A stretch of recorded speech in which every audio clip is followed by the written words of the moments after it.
안녕하십니까. 전성철입니다. 오늘은 중국 이야기 좀 해볼까요?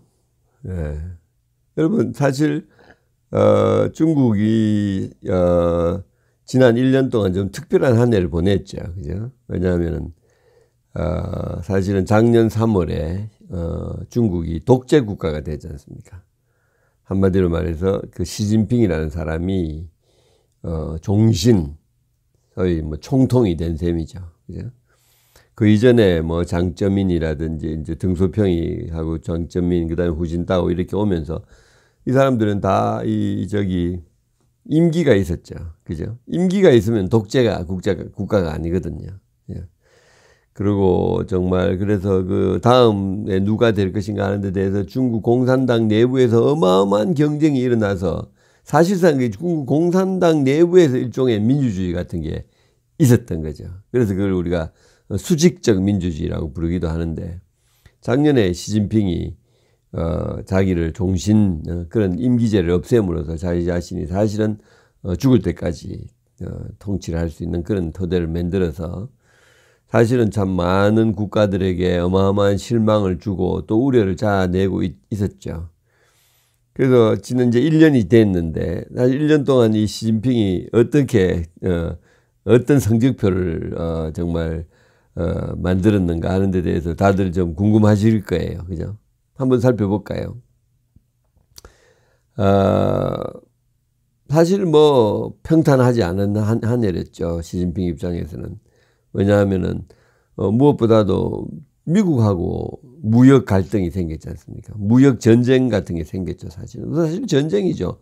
상대방에서 오는 수입품에 대해서 뭐 25%씩 이렇게 관세를 무조건 때리고 이러는 거는 완전히 전쟁이죠. 그죠? 2,500불어치의 수입품에 대한 중국으로부터의 수입품에 대해서 관세를 때렸고, 또 중국은 또 복수로 1,100억 불어치에 대한 관세를 때리고 이런 이제 무역 전쟁이 일어났으니까, 그리고 사실은 뭐 미국이 중국의 압도적인 최대 수출국이고 이러니까 중국으로서는 참 진짜 골치 아픈 사건이랬죠. 그죠? 그런데 이게 이제 1년이 지났는데, 사실 작년에 12월 1일 날 그 시진핑하고 트럼프가 부에노스아이레스에서 만났을 때 그 시진핑이 트럼프가 사실은 최후 통첩을 보냈었어요. 3월 1일 날 우리가 다시 만나는데 그때까지 합의가 안 되면 정말로 5천억 불에 대해서 때리겠다, 뭐 이런 식으로 공가를 쳤었죠. 그래가지고 사실 지난 12월, 1월, 2월, 3월은 정말 중국 입장에서는 정말 어떤 면에서는 피를 말리는 시간이랬었습니다. 그래서 무려 뭐 7, 8번을 만나면서, 사실은 저도 이거 통상 협상을 많이 봤지만은 저도 뭐 그런 분야에 종사도 했었고, 그렇게 한 달에 두세 번씩 이렇게 만나는 통상 협상은 없었죠. 한 번 만나면 또 몇 달 있다고 만나는데, 거의 뭐 인류주의만 한 번씩 계속 만나가지고, 지금 이제 3월 1일 데드라인은 못 지켰지만은 지금 거의 이제 막바지에 도달하고 있는 것 같습니다. 그래서 지금 이제 합의가 많이 이루어진 모양이에요. 근데 아직 이제 합의가 이루어지지 않는 게, 결국은 만일에 어겼을 때 중국이 미국이 어떻게 할 수 있느냐 하는 데 대해서 지금 아직 합의가 안 이루어진 것 같습니다. 예를 들어서 미국은 일방적으로 징벌을 가할 수 있게 돼야 된다. 이걸 다시 뭐 어떤 징벌을 가하느냐 가지고 다시 토론하고 하는 이런 거는 못 하겠다. 그런데 그런 일방적인 징벌 권한에 대해서 중국이 이제 동의를 못 해주고 있는 것 같습니다. 그 다음에 이제 또 뭐 예를 들어 아직 합의가 안 된 게, 자, 이렇게 합의가 많이 되면은 지금 부과하고 있는 관세는 일체 다 이제 해제를 해줘야 되는 거 아니냐 하는 데 대해서 미국이 그 동의를 못 하겠다. 점차 지금 25%부터면은 뭐 몇 달 지나면 20% 이런 식으로 단계적으로 하자 하는 이런 것들이 아직 남아 있는 것 같습니다. 그러나 아마 합의가 될 가능성이 상당히 높은 것 같아요. 그래서 미국 쪽의 전선은 그럭저럭 풀려나가는 것 같습니다. 근데 그 사이에 사실 시진핑이 굉장히 큰 업적을 하나 이루었어요. 그건 뭐냐 하면은 사실상 EU를 유럽의 그 지도국을 갖다가 중국 편으로 많이 끌어들이는데 성공을 했는 거죠. 말하자면은. 그 중에 이제 가장 큰 것이 바로 아시잖아요. 그죠? 소위 BRI, Belt and Road Initiative라고.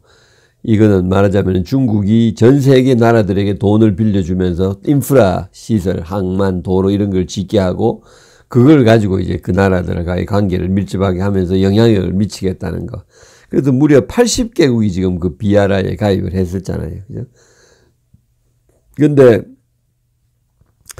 지금까지 그 80개국 중에는 메이저한 나라는 하나도 없었어요. 조그만 나라들. 네? 말레이시아니, 하여튼, 조그만 섬들, 카자흐스탄이니, 이런 나라들이 이제 거기 들어가 있었는데, 이번에 이태리를 거기 끌어들였지 않습니까? 그래가지고 이태리는 G7이거든요. 전 세계 7개의 정말 그 인구도 5천만이 넘고 3만 불 넘는 그런 그를 가진 거대한 세계의 당당한 나라인데 그 나라를 끌어들였어요. 그러니까 이번에 3월 달에 시진핑이 거기 가가지고 이제 이태리를 갖다가 사인을 했죠. 굉장한 업적이에요. 사실은, 한 28억 불 정도를 이제 중국이 이제 대주는 걸로 이렇게 이제 합의가 됐는데, 사실은 BRI는 끌어들이지는 못했지만 거기로는, 이번에 이제 중국이 가가지고, 시진핑이 유럽 가가지고, 프랑스의 마크롱, 그 다음에 독일의 메르켈 수상, 그 다음에 EU의 대통령이죠. 말하자면은, 정커라는 대통령. 이 세 사람을 만나가지고, 이제 회의를 해가지고, 추가적인, 그런 이제 지원을, 해주기로, 그렇게 이제, 그 나라들하고 그걸 해주기로 그렇게, 합의를 하고 왔습니다. 그 제일 기가 막힌 거는, 불란서하고는 무려 300억 불어치의 경제 협력을 해주기로 했어요. 그 중에 물론 200억 불어치가 이제 불란서, 비행기를 사주는 이런 것이긴 합니다만은,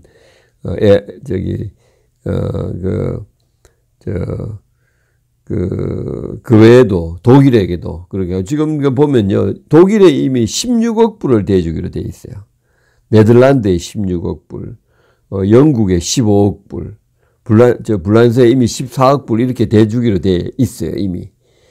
그런데 이번에 이제 또 추가적인 이런 것들을 갖다가 이제 합의를 함으로 해가지고, 사실은 중국이 전 세계로 지금 돈을 뿌리는 이 가난한 나라들을 뿐 아니라, 전 세계에 돈을 뿌리면서 이렇게 이제 하면서 무엇보다도 지금 안 그래도 제가 지난번에 한번 말씀드렸습니다만은 미국하고 EU 사이가 안 좋거든요. 그죠? 미국이 자꾸 미국 우선주의로 가고 독단적으로 나가니까 사실 유럽들이 싫어해서 지금 이 중국이 여기에 지금 비집고 들어갈 수 있는 좋은 기회인데 그 기회를 지금 활용을 하는데 성공을 하는 것 같아요. 이번에 이제 가서. 그러니까 1년 만에 다시 이제 유럽하고도 그런 관계를 구축하고, 그 다음에, 그래서 그런 것들이 이제, 이거는 시진핑의 외교적 업적이라고 봐야 될 것 같습니다. 그래서, 그 다음에 이제 경제에 대해서 사실 걱정이 굉장히 많았거든요. 올해 초에. 왜냐하면 미국하고 무역 갈등 때문에 이게 이제 앞으로 정말 사람들이 투자와 이걸 전부 줄이려야 된다 해서 주가도 떨어지고 하여튼 여러 가지 걱정이 있었는데 3월달 경제 지표가 나온 걸 보니까 다행히 중국 정부의 대대적인 노력, 돈을 풀고 그다음 정부 발주 공사를 대대적으로 시작하고 이래가지고 3월달 경제 지표가 괜찮게 나오고 있는 것 같습니다. 그래서 예를 들어서 우리 구매 관리자 지수라는 게 있지 않습니까? 소위 PMI라고 각 기업의 그 구매자들이 어떻게 느끼는가, 더 살 거냐, 덜 살 거냐는 그게 이제 50을 넘었었어요. 그게 50 이하면은 이 경제가 위축된다는 거고 이제 넘으면 이제 확장되는 건데 50을 넘어섰다는 게 나오고 제조업 생산도 지금 늘고 있고 그래서 이런 것들이 지금 비교적 좋은 징조를 지금 보이고 있는 것 같습니다. 그래서 미중 무역 협상이 잘 돼 간다는 그런 어떤 심리적인 것도 있는 거죠. 그래서 지금 이제 그 중국이 비교적 선방했다 이렇게 볼 수 있고요. 근데 한 가지 우리가 주목해야 되는 거는 중국이 이 미국 리스크를 줄이기 위해서 이 동남아에 엄청나게 지금 집중을 하고 있습니다. 동시에 유럽하고 마찬가지로 지금 올해에 지금 작년이죠. 작년에 그러니까 한 해 동안에 동남아에 한 투자가 국가의 한 투자가 그 전에 2017년에 비해서 무려 3배 가까이 늘었어요. 그래서 550억 불 가까이 이제 투자를 했습니다. 그래서 그러니까 동남아에 소위 총 한 44개국이 있으니까 굉장히 많은데 거기에 예를 들어서 말레이시아니, 월남이니, 필리핀이니, 카자흐스탄이니 뭐 이런 나라들에다가 이제 전부 지금 투자를 많이 하는데 그전에는 중국 투자의 40%밖에 안 되는데 이게 이제 60%를 능가하는 이런 식으로 지금 하고 있어요. 그래서 지금 전체로 지금 중국은 그런 대비를 하면서 굉장히 용의주도하게 BRI라는 걸 통해서 전 세계 80개국하고 유대를 맺으면서 미국과 EU와의 그 틈새를 이제 타서 EU와의 관계도 지금 굉장히 이제 순조롭게 발전시켜 나가고 있고 그래서 어떻게 보면은 첫 1년간의 업적으로서는 막 괜찮지 않나 이렇게 볼 수 있을 것 같습니다. 근데 1년간 선방은 했지만은 정말 시진핑의 앞날이 결코 만만치는 않습니다. 왜냐하면 중국의 심저에 거대한 모순이 자리 잡고 있기 때문이에요. 그 하나의 모순. 그게 뭘까요? 그거는 바로 독재국가와 자유경제라는 이 두 가지 양립할 수 없는 그것이 지금 같이 양립하고 있다는 그 모순입니다. 여러분, 공산주의 독재라는 게 뭔가요? 독재, 민주주의하고 독재가 뭐가 다릅니까? 한마디로 말해서 민주국가에서는 모든 것이 헌법 아래에 있잖아요. 그죠? 헌법 아래에. 독재라는 것은 헌법 위에 당이나 독재자가 있는 거예요. 네. 예를 들어서 그 독재를 히틀러의 나치 하에서는 헌법 위에 히틀러가 있는 거예요. 그 당이 나치 당이라는 게. 그죠? 그래서 이 당이라는 게 뭐든지 할 수 있는 거예요. 전능이에요. 무소불위. 전지전능한 그게 그 당이에요. 근데 지금까지는 중국이 그 당 내부에 민주주의가 있었거든요. 왜냐하면 임기가 있었고 이제 그래서 이게 그 안에 민주적 질서가 있었는데 이제는 시진핑이 종신을 가니까 그 안에서 시진핑 하나만 있는 거예요. 다른 말로 모든 것 위에 당이 있고 당 위에 시진핑이라는 사람 하나가 있는 거다 이거죠. 그러니까 무엇이든지 지 마음대로 할 수가 있는 거예요. 무엇이든지 바꿀 수 있고 무엇이든지 다 부술 수 있어요. 누구든지 잡아 넣을 수 있고 누구든지 무슨 말 함부로 하면 얼마든지 제재하고 가혹한 벌을 줄 수가 있어요. 검색, 검열 이런 거 마음대로 할 수 있어요. 이런 건 우리나라는 일반 민주국가에서는 계엄하에서만 할 수 있는 거예요. 근데 중국은 이거를 사시장천할 수 있어요. 언제든지. 그러니까 우리와는 너무나 다른 거죠. 이게 뭘 의미하느냐 하면 한마디로 말해서 법적 안정성이라는 게 없는 거예요, 중국에는. 그런데 역사적으로 이 선진 경제라는 거는 어느 정도까지 갈 때는 독재가 유용할 때가 있어요. 우리도 박정희 대통령의 독재가 있을 때 우리가 경제 성장의 기반을 쌓았잖아요. 중국이 지금까지는 그 독재하에서 그걸 했는데 그러나 이것이 선진 경제로 가기 위해서는 민주주의라는 그 법적 예측 가능성이 필요한 거예요. 헌법이 있으면 그게 지배할 때는 헌법에 입각한 법의 해석에 따라서 법을 예측할 수가 있는 건데 그게 만일에 한 사람이 위에서 아니면 당에서 지 마음대로 할 수 있다 그러면 그거는 예측 가능성이 없는 것이고 법적 안정성이 없는 거죠. 그죠?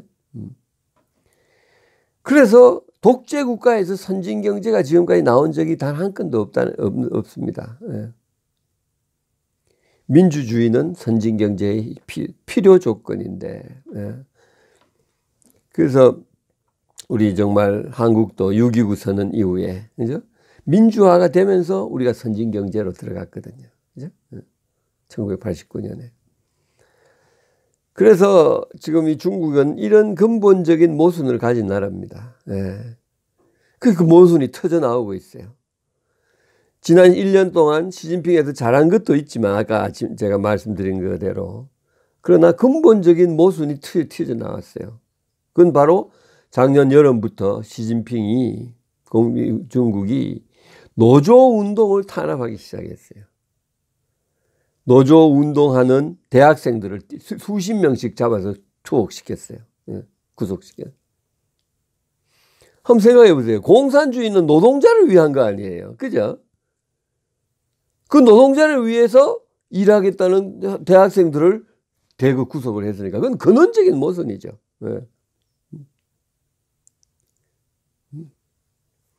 주휘장 취업해가지고 막 이렇게 해가지고 그걸 막 이게 자기들끼리 인터넷으로 일하는 거 몽땅 잡아가지고 구속시켰고 제가 얼마 전에 이걸 다룬 게 있습니다. 한번 관심 있으시면 한번 보십시오. 중국이 막시스트를 갖다가 잡아넣는다는 거. 그리고 지금 또 한 가지 아주 의미심장한 일이 벌어지고 있어요. 지금 소위 말해서 여러분 996 ICU라는 단어를 앞으로 많이 들으실 겁니다. 지금 중국에서 996 ICU라는 말이 급속도로 퍼지고 있어요. 그럼 996이라는 뭐냐면 아침 9시부터 저녁 9시까지 일주일에 6일 동안 일한다는 게 996이에요. 그럼 ICU라는 건 한마디로 말해서 중환자실이에요. Intensive Care Unit. 996 하면 ICU 간다는 그건데 이게 누군가가 이거는 문제다 하고 어느 저기 그 회사에서 저기 저 엔지니어가 그걸 갖다 자기들끼리 그 네트워크에 퍼뜨리면서 이게 중국을 전체를 지금 퍼지고 있습니다. 알리바바 뭐 텐센트 이런 회사들에도 지금 다 지금 그것들이 지금 퍼져 나가고 있고. 예. 예. 과연 중국이 이런 걸 어떻게 해결할 것인가? 과연 민주주의, 중국은 지금 국민들이 지난 한 30년 동안 계속 발전해 왔기 때문에 지금 그 발전에 대한 그 욕구가 이게 굉장히 강합니다. 그러나 지금 근본적인 이 모순을 지금 앞으로 해결하지 못하면 중국은 앞으로 선진 경제가 된다는 것은 국민의 기대치는 이렇게 높은데 절대 쉽지 않죠. 그죠? 그게 바로 시진핑의 과제예요. 지금까지 봤을 때는 작년 한 해 이 노조 탄압하고 이런 거 봤을 때는 그 모순을 제대로 해결해 나가는다고 볼 수가 없는 것 같습니다. 앞으로 시진핑이 어떻게 할지 좀 보고 그것이 우리가 중국 경제를 보는 관전 포인트다. 이 말씀을 드리겠습니다. 시진핑 두고 봐야죠. 네.